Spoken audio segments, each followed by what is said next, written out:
Hi everybody.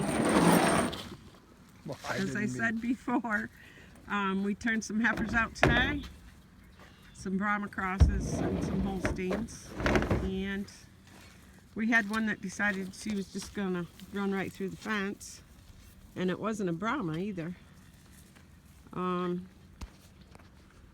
She kind of loosened the post, so Ed's got to fix it. Oh, she actually broke this one, but I didn't really put a lot of new ones because I knew there was going to be this chance. Oh, this is a crowbar. This is what you use to make the hole. I don't know if you can see, but it's like a square that's tapered on the end. And what you do, normally there's not a post there, is you go back and forth in each direction, and that makes your hole, and you keep driving down in more, and as you get down there, and you can make a real good hole with these. They're specifically made for that. Oh, and then the other two things I was going to show was putting in a fence post and pounding them, and how the proper way to actually pound a staple. A lot of people don't realize that there's a right way and a wrong way. Oh, we got left behind. To put in the staple. Now this is the post maul that I was telling everybody.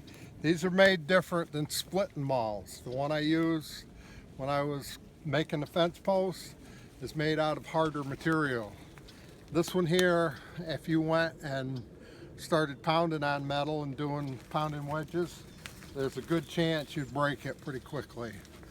Yeah, I think is that what you're talking about, or a sledgehammer? Sledgehammer. Yeah, okay. Oh, this is a post maul. I think you said split and maul. Wow. That's what the young kids call them, I guess. I was trying to be young again. Okay. Here, just like when you're splitting fence posts, let the maul do the work. This one's an old baby, so she's pretty well beat up, but this is the flatter side. When you hit you want to try to reach up and hit it so you hit flat, and you hear a good pop when you hit them. That way you know you're going to get it in the ground. But you just let your maul do the work, because they weigh, I think this one is what's that say, 14 or 12 or 14 pounder. I think I've got all the way up to 20 pound or down there. Glad it rained last night. They go in good and easy.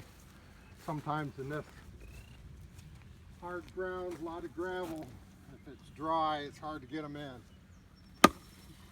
See, I didn't hit that one, so you didn't hear it. But if you hit them right, you'll hear them. And he'll feel it later.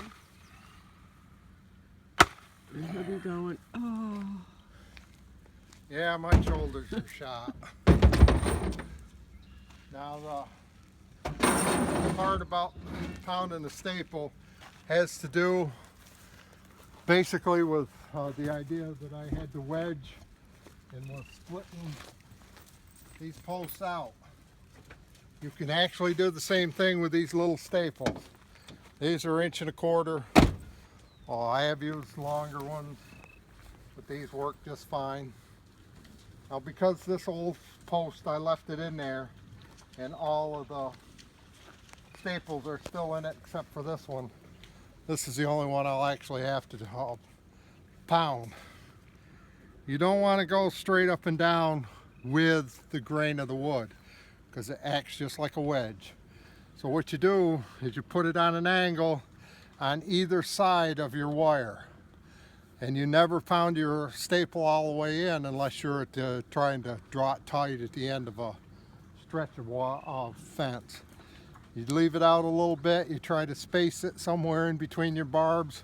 That way, as that animal pushes here, that fence can move with your animal pushing it.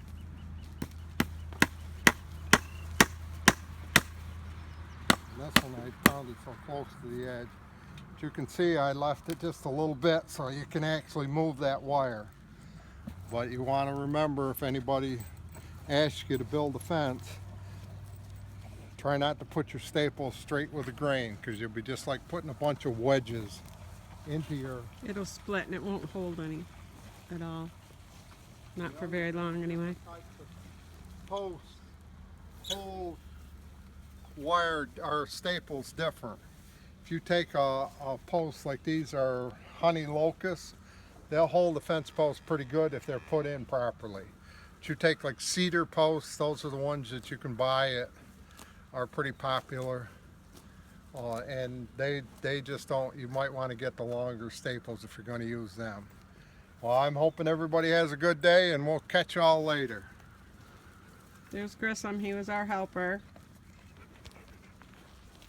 That white cow right there looking at us is the one that knocked me into the gutter.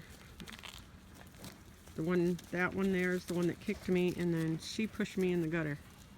Knocked me down. So, she's out of my hair for a while. Everybody have a good day. Talk to you soon.